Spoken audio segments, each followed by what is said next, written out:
इस वीडियो को देखने वाले जितने भी लोग यहाँ पर आए हैं, आप लोगों से मेरी गुजारिश है कि आप इस वीडियो को बिल्कुल भी स्किप ना करें। हो सकता है आपको इस वीडियो में एंटरटेनमेंट बिल्कुल भी ना मिले, पर इसके एंड में आपको ज़िंदगी जीने का वो तरीका पता चल जाएगा जिससे आप कभी ये ना कह पाओगे कि हम ज़िंदगी में कुछ नहीं कर सकते, अब कोई उम्मीद नहीं बची है। आज हम एक ऐसे शख्स के बारे में बात करने वाले हैं आपके मस्तिष्क और आपके मन पर बुरी तरह से प्रभाव डाल सकती है। तो चलिए दोस्तों, वीडियो शुरू करते हैं। साल था 1996। बियर गिल्स 16,000 फीट की ऊंचाई पर थे। सामने प्लेन के दरवाजे पर रेड लाइन ऑन थी। तभी अचानक रेड लाइन ग्रीन हो जाती है। तभी एक आदमी प्लेन का दरवाज़ा खोलता है और बियर गिल्स से कहता है, जंप करो। एक एक करके बियर गिल्स के सारे फ्रेंड नीचे जंप कर जाते हैं। बियर गिल्स भी अपने पैराशूट के साथ प्लेन से नीचे कूद गए। प्लेन से कूदने के बाद Bear Grylls 200 kilometre per hour की स्पीड से नीचे गिर रहे थे। 15,000 फीट, 10,000 फीट, 5,000 फीट की ऊंचाई पर थे। फाइनली वो अपना पैराशूट ओपन करते हैं, पर पैराशूट खोलने के बाद भी बियर गिल्स की स्पीड कम नहीं होती और वो तेजी से नीचे की ओर गिर रहे थे। बियर गिल्स ने मन ही मन सोचा, मेरा नीचे गिरने का स्पीड कम क्यों नहीं हो रही, यह तो बहुत अजीब था। बियर गिल्स की नज़र ऊपर पैराशूट पर जाती है और उन्होंने कुछ अजीब देखा जिसकी वजह से पैराशूट ओपन नहीं हो रहा था। वह पूरी तरह से डर गए थे। बियर का पैराशूट हवा में ठीक तरह से नहीं खुला था और उसकी रस्सियाँ बुरी तरह से उलझ रही थी, जिसकी वजह से बियर गिल्स की स्पीड कम नहीं हो रही थी और वो लगातार नीचे की ओर गिर रहे थे। बियर ने पैराशूट को सीधा करना चाहा, बट उसमें भी वह फेल हो गए। नीचे की ज़मीन उन्हें साफ दिखाई दे रही थी और अब कुछ ही सेकंड में बियर गिल नीचे क्रैश करने वाले थे। बियर गिल्स काफ़ी डर गए थे। उन्होंने अपना रिजर्व पैराशूट ओपन करना चाहा, पर अब तक काफ़ी देर हो चुकी थी।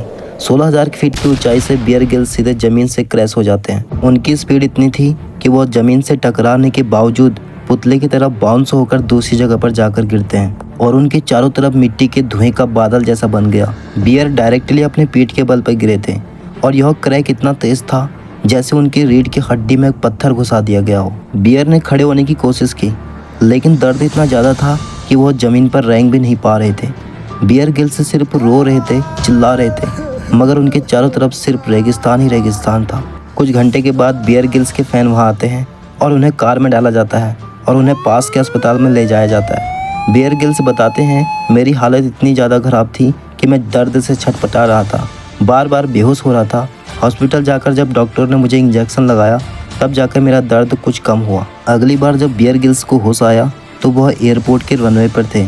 उन्हें स्ट्रेचर पर लेटाकर वापस फ्लाइट से यूके ले जाया जा रहा था। तभी वो अचानक सोच रहे थे कि ऐसा कैसे हो गया, कितना बड़ा बेवकूफ़ था मैं कि मैंने इमरजेंसी पैराशूट नहीं खोला। उन्हें भविष्य की चिंता भी सताने लगी थी कि अब मेरा क्या होगा, क्या मैं कभी एडवेंचर दोबारा कर पाऊँगा, क्योंकि उन्हें एडवेंचर और ख़तरों से खेलना काफ़ी अच्छा लगता था और यही उनका फैशन भी था। लेकिन बियर गिल्स एक हिम्मत हौसले वाले इंसान थे। उन्हें किसी भी हाल में अपने आप को संभालना आता था।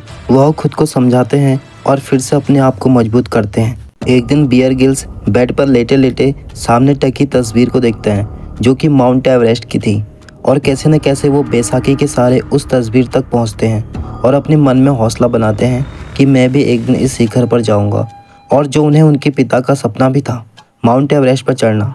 इसलिए बियर गिल्स सोचते हैं कि मैं अपने पिता का सपना ज़रूर पूरा करूंगा। उनकी एक दादी थी जो कि उन्हें कहा करती थी कि बियर गिल्स, जो कुछ होता है अच्छे के लिए होता है, जो हो रहा है अच्छे के लिए होता है, और जो होगा वो भी अच्छे के लिए ही होगा।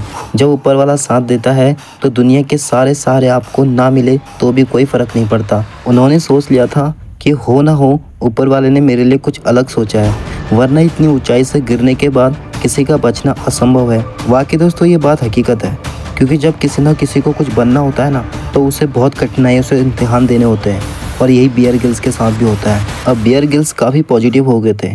उन्हें अपने आप को कोई चिंता नहीं सताती थी, ना भविष्य की ना वर्तमान की। उन्होंने अपने मन को स्ट्रॉन्ग बना लिया था, और कहा जाता है उसके बाद अचानक से उनके शरीर में बदलाव आने लगा।